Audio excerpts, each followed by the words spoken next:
A bad word would be love. Problem generator all over the place.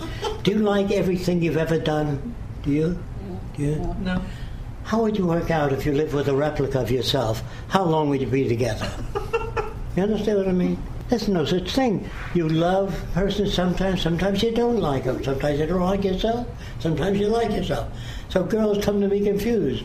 I'm married, but I don't know if I really love my husband. Or what did he do Saturday? Make you say that. Well, do you ever do anything that he doesn't like? So the point is, all human beings raised in this culture are a multiplicity of values. Some are normal, what they call normal. Some are bisexual. Some are trisexual. They try anything. So you have all these different patterns, and there are no good or bad people. They all reflect their culture. If you're brought up in the Deep South, you're going to speak with a Southern accent. If you're brought up in Germany, you're going to speak with a German accent when you come to America. If you live in Germany 10 years and then move to France, you're going to speak with a German-French accent. There's not a thing you can do about it. You will pick up the facial expressions. All of this business about freedom, free thought, individuality is all myths. Roxanne wants me to discuss what this new society would be like. And we call it a resource-based economy. That means if you land on an island, like I told you before, with a lot of money and gold, and there's no fish and no fruit and no vegetation, you have nothing. So it's resources that really count. So what we would like to do is invite all nations by dealing with the areas we have in common. We all need clean air, clean water, a relevant education, and a pleasant upbringing. We all need that. And will you join with us in sharing the Earth's resources and sharing our knowledge with one another instead of U.S. spending billions on weapons and France and England spending money and China spending money, not only money but the young kids all marching all for years, which is a really detrimental thing. Will you join? Will we all dissolve our armies and we share the Earth's resources and the Earth's knowledge? I believe I can get people to join. But they have to know about it, and they have to be free of what Hollywood told them. Hollywood says, well, if you live in a high-tech society, people become more like machines. An engineer, you will work in Area D, but I'm not interested in that. That's what your chart shows, that's where you go. Hollywood's been doing that for years, and it's hard for me to come and tell them about a world where a bunch of scientists in gray don't order everybody around, because there's no scientists that order people around. It's a computerized system. Now you have to look at this drawing here, which is very difficult to see. This is a typical science city in the future. This has to do with public health. Everything to do with public health, not the opinions of anybody. There's no junk food anymore. All that's gone. So here's how it works. This is health only. If you work in the health district, you live here if you choose to. You don't have to. Here means lakes and ponds and flowers, beautiful gardens, and they're not all domes. I did domes because it's too much work to make each house different. So this center building is interesting too, alongside these. This is the public library. Before the public library, women mostly marched to get a public library in. And they said they threw rotten eggs at him and gave him a hard time on these women that marched for that, because they said that would compete with book sales, and people won't be buying books if you made books available to people. But in those days, books were so expensive, most people didn't read. They finally got it in, the public library, and people read a little bit, and they bought more books than ever, because they knew more. Do you follow me? Mm-hmm. Now here we have a camera center where any adult or kid can walk over, like the library. I've come to check out a camera. We say, do you know how to use it? Kids say, no. We show them how. Then we say, what do you want to do with it? He says, I love animals. We'll take care of the camera, bring back your animal photos, and we'll try to show you how to compose pictures and correct your errors. And if you take care of the camera, you get a more sophisticated camera.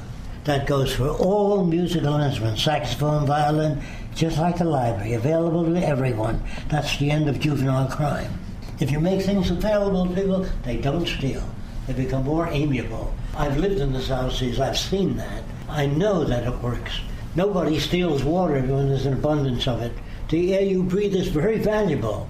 but there's no price on it because there's so much of it. So we are capable, not only us, but Russia and China, of producing such an abundance, it'd be worthless to put a price tag on it. It's cheaper to give it to people. Well, somebody said to me, where are you going to get the money to outfit these places with cameras and all that? It costs $50,000 to keep a kid in jail a year. That's a lot of money. Doesn't come out any better, by the way. And if you make these systems available, the price of 10 kids will hold that up for 10 years. You understand? Bad mathematics. So you learn math, you learn economics in school, but it's all geared to the culture you live in. See, there's no re-examination of banking, how it works, what we can do to make life better for people. If it doesn't serve the interest of the corporation, you're out. So I'm not mad at them. I'm just telling you that you live in a certain phase of social evolution. The probability is that we'll kill each other rather than save the planet. So what we're trying to do here at the Venus Project is make a major motion picture called And the World Will Be One. And that picture shows how we get from here to there and how we get to be what we are. For example, if you're brought up by a Catholic Italian family, and you meet another Italian, you say, "Tu sei italiano?" He says, "Si." What part of Italy? That's so. Neapolitan is high class. Sicilian? Poor. The Jews do the same thing. What kind of Jew are you? A Litvak or Luciana? And if you're Irish, the Shandy Irish. So all people have their enemies, even in their own group, even the blacks. We hired some people to work for us for a while from Jamaica. And I said, well, we've had other blacks working for us, Afro-Americans. They said, they're Harlem niggers. The Jamaican blacks talk that way. So here you have a world that's so mixed up, so distorted, that the field of psychiatry and psychology emerged. Any psychologist that would adjust you to this system has got to be an extremely stupid person, or a psychiatrist. And psychiatrists have no idea, in most instances, of what shapes behavior. And I had one of these priests say to me, well, you're a great believer in environment. I said, I'm not a believer in it. I accept environment as a major area that sets our values. Your schools, your social institutions. So a priest said to me, I know two kids from the same home. One turned out to be a gangster, the other a minister. So if environment is everything, how do you get that difference? It's very simple. The minute you pick up the younger kid and play with it, and that 8-year-old is turning the lip out, you make jealousy and envy. You walk over to a little girl and say, why can't you be like your sister? She puts everything in her way, I have to pick up after you. Then when your sister falls down and says, slight grin on her face. And nobody knows why. Because they don't know how to raise children. So I just want to tell you that there are ways of raising children.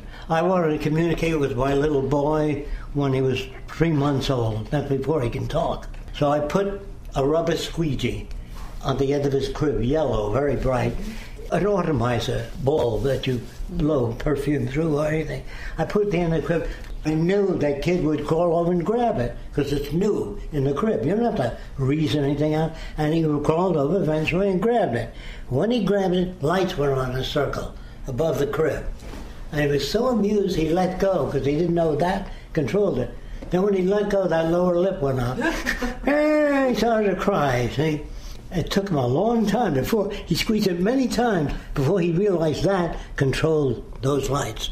Then I put one at the other end of the crib, and I knew immediately the whole situation would be now associative memory. The kid would crawl and grab the other one, and when he did and he looked up, nothing happened up there. But on the wall, lights went up and down. So that controlled that system, that one controlled this system. By the time he was 4 or 5 months old, I had 6 bulbs in there. He was controlling different things. So I never taught my kids how to read or write or anything, but what I did is I read to them at night about things, say with my little boy, things little boys are interested in, dinosaurs, animals, And when it became the most interesting part of the book, I'd close it. He said, Daddy, that's the most interesting part of the book. I said, tomorrow I'll continue. Then I said, why don't you learn to read? And then you can read as much as you want to. Don't teach kids how to read. The little boy and the sheep walked along the road. On the way they met a cow. This is really roboticism. Terrible thing to do. Teachers don't know how to teach. Would you mind getting me a pencil and paper? Thank you, Roxy. They don't know how to teach because they don't know what learning is. They really don't know. Not that they're bad. Let me give you an idea. I usually ask kids from 4 to 6 years old, so you can see this, you'd have to be able to see it, to draw a picture of a person, 4 to 6. And they usually, 90% of the time, do this. We're looking at a stick figure here with a little smiley face. Then I say, is there anything you can add to that? They usually draw this. There's a stick figure house. Then I say, is there anything else you can add to it? And they draw a circle like this. And they put lines coming out of it like that. I'm sure you've seen that before. And the teacher hangs that up. Well, she gives them some crayon to color it. And the teacher also says something like this. This is the way we spell cat. The kid says, oh. And he comes back with this. The teacher says, that isn't right. That's wrong. That's wrong tells you nothing. That's his words. She's unpleasant also. That's wrong. When my kids do that, I say, very close, isn't it? Not wrong. We just changed this to this. And the kid says, oh, and he comes back with this. Can you see it all right? Mm-hmm. Much closer, isn't it? Mm-hmm. Yep. You're getting there, very close. Turn this around so the A can fit in. You say whatever you have to say to make the point. Now, that isn't what I told you. I told you so. So all bawling out, language, hostility does nothing. The Venus Project is not about architecture. It's about a way of thinking, a different kind of life. So the people of the future will not collect our stuff at all because it's not interesting. It's boring, repetitive. We think we're civilized. There's no such thing as civilized people. There's no such thing as intelligent people. An intelligent electrical engineer of 75 years ago couldn't get a job today. So the process called intelligence is an ongoing process. Does that make sense? Yes. There's no such thing as civilization because it too is an ongoing process. So all cultures of the future will be emergent cultures in the process of change, always. There's no utopia. The best city, even the cities I design, will be a straitjacket to the kids of the future. They will design their own cities. But if you make a statue of Fresco and put it in a city, it'll hold it back. They'll be looking to Fresco's designs. Do you understand what I mean? There are no heroes, no great men, all the myth of great man. The great man speaks, see? And so we live in a society of egocentric patterns, of architects designed the tallest building in the world. For what? And at 4 o'clock, everybody gets off at the same time. The roads are jammed suddenly. In Florida, you have Key Biscayne. Very few people during the week, but on Saturday and Sunday, jammed. So they build more freeways. If 1/7 of the population's off every day of the week, nothing is ever jammed. And you don't have to build freeways. But that's bad for business. So the whole system stinks. Your schools, your institutions. When I say stinks, it's inadequate. It's not as good as it can be. So when I say these recommendations for the future will free people from boring jobs. Oh, a waitress said to me, what would I do in your society? I'm a waitress. Would I wait on tables? I said, no, there's no more subservient behavior. No more servitude. She said, well, who delivers the food? Who does the dirty work? I said, the minute you sit at a table, the menu lights up. It's built in the seat. And you can't see the menu because it's a beautiful picture on the table. Then you verbalize what you want for food, or you dial what you want. It's up to you. The food, there's no such thing as junk food. Now, I don't know if you know this, but if you want to design a machine to do the work of people, they usually have a guy spray rubber underneath a car so the rain won't drive you crazy. It's sprayed on the metal to dampen sound. But the guy has to take the gun and spray the bottom of the car, and then the computer picks it up. First, a man has to, then the computer will do that forever. So we have Chef Milani, who are the best cooks in the world, cook food once in front of a computer. This is an engineered system. And it'll make bacon and eggs. Here you got every mother, every goddamn morning making bacon and eggs. How stupid can you be? And then they got a kitchen in every home. Rather than community dining of all kinds of food, you don't have to do that. People with a washing machine, you have thousands of washing machines. Clothing can be designed to be engineered clean and repel dust and dirt and contaminants and living organisms. Did you know that?